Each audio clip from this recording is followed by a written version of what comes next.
Good morning. मैं Akhilesh Kumar Rai, teacher in English, Gandhi inter college Sikandarpur Ballia. Today we are going to discuss about narration for class 12th। हम लोग 12वीं कक्षा के लिए खासकर हिंदी मीडियम स्कूल के जो विद्यार्थी हैं उनके लिए नरेशन का जो चैप्टर है उसमें हम कुछ डिस्कशन करना चाह रहे हैं। उसी के लिए यह वीडियो बनाया जा रहा है।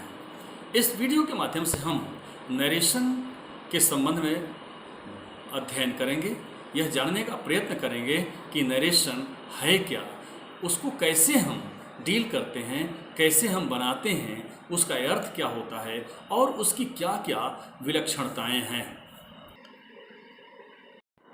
Narration comes from the word narrate. अब ध्यान दीजिए, नरेट शब्द से नरेशन आया है। नरेट वर्ब फॉर्म में है और ये नरेशन नाउन फॉर्म में है। तो narration comes from the word narrate, और नरेट मीन्स होता है टू मेक ए स्टेटमेंट और टू से समथिंग। नरेट का मतलब होता है कथन करना, कुछ कहना, और इसी से नरेशन हो गया यानी कथन। अब कथन दो प्रकार के होते हैं, इसके टाइप्स, एक है डायरेक्ट नरेशन, दूसरा है इनडायरेक्ट नरेशन। डायरेक्ट नरेशन और इनडायरेक्ट नरेशन क्या है इसके बारे में जानें। डायरेक्ट नरेशन उस कथन को कहते हैं जब हम वक्ता के द्वारा कही हुई बात को ज्यों के त्यों रखते हैं। जैसे the statement when we put the actual words of the speaker within inverted commas, then it is called direct narration. एक चीज़ यहाँ आ रही है, इन्वर्टेड कामा। आप देखिए, इन्वर्टेड का मतलब होता है उल्टा, इन्वर्टेड का मतलब होता है अपोजिट। अपोजिट इसलिए कि जो कामा है इसका हेड नीचे है और टेल ऊपर है, फिर इसके सामने हेड ऊपर है और टेल नीचे है, और इसके बीच में हम कुछ रखते हैं, कुछ लिखते हैं। इसको हम इन्वर्टेड कामा इसीलिए कहते हैं कि ये एक दूसरे के विपरीत होते हैं, नीचे से ऊपर की तरफ, ऊपर से नीचे की तरफ। वास्तव में इन्वर्टेड शब्द का अर्थ ही होता है अपोजिट। वैसे इसका एक और अर्थ होता है, वह होता है कोटेशन मार्क।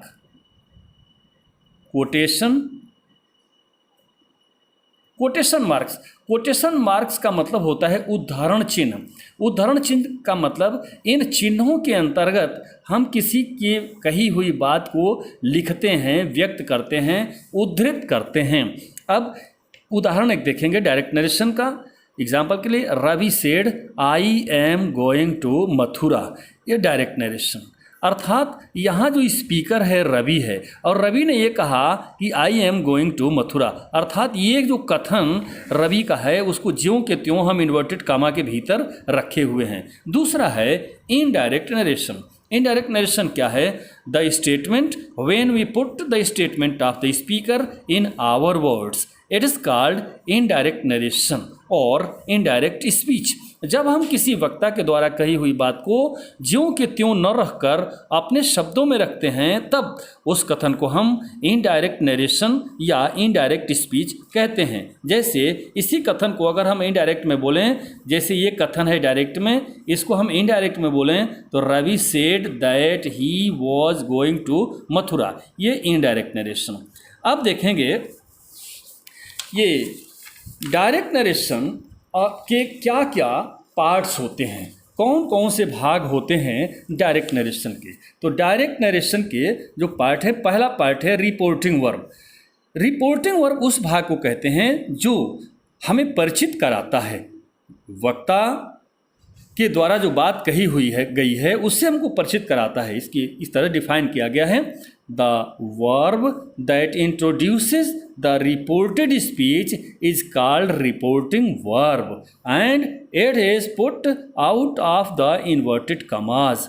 रिपोर्टिंग वर्ब वक्ता के द्वारा कही हुई बात यानी रिपोर्टेड स्पीच से हमारा परिचय कराती है और इन्वर्टेड कॉमा से बाहर रखी जाती है, इन्वर्टेड कॉमा के भीतर नहीं रखी जाती है।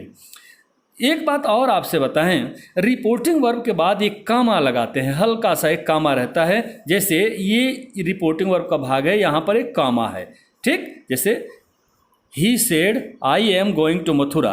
तो ही सेड का जो पार्ट है रिपोर्टिंग वर्ब का भाग है। दूसरा भाग डायरेक्ट नरेशन का है, इसको बोलते हैं reported speech. The exact words of the speaker which are put within inverted commas are called the reported speech. Are called words को है इज कॉल्ड, पूरा स्पीच जो है is called the exact words of the speaker which are put within inverted commas is called the reported speech.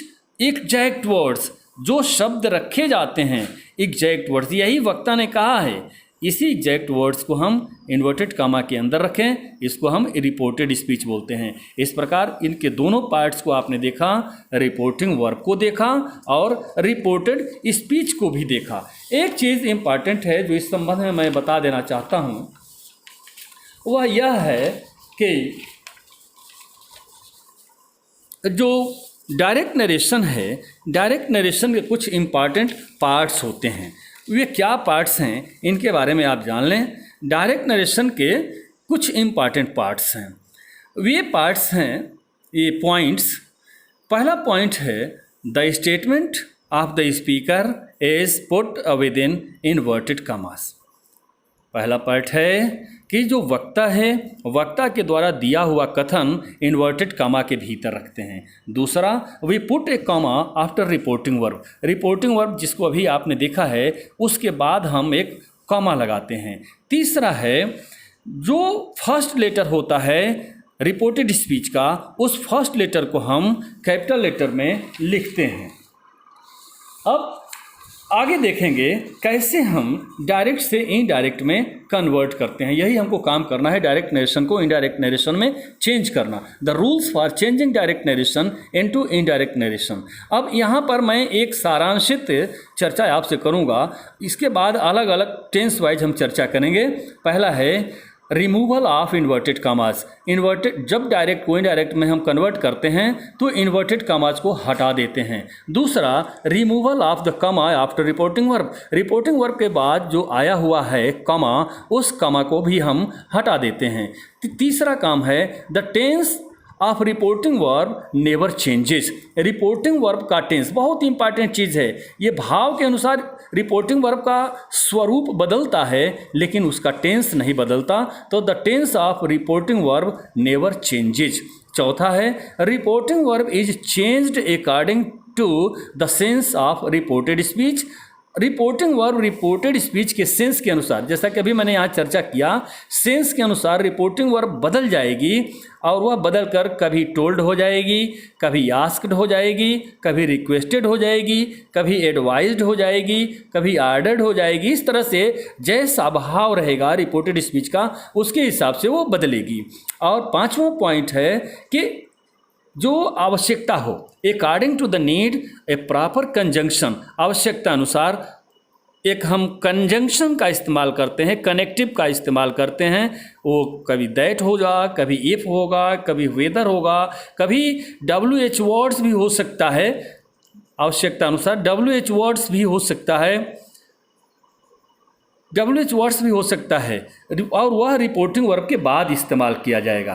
तो इस तरह से हमने देखा डायरेक्ट से इनडायरेक्ट नरेशन के कुछ ये सामान्य नियम हैं। इन नियमों का हम अनुसरण करेंगे, इनको फॉलो करेंगे।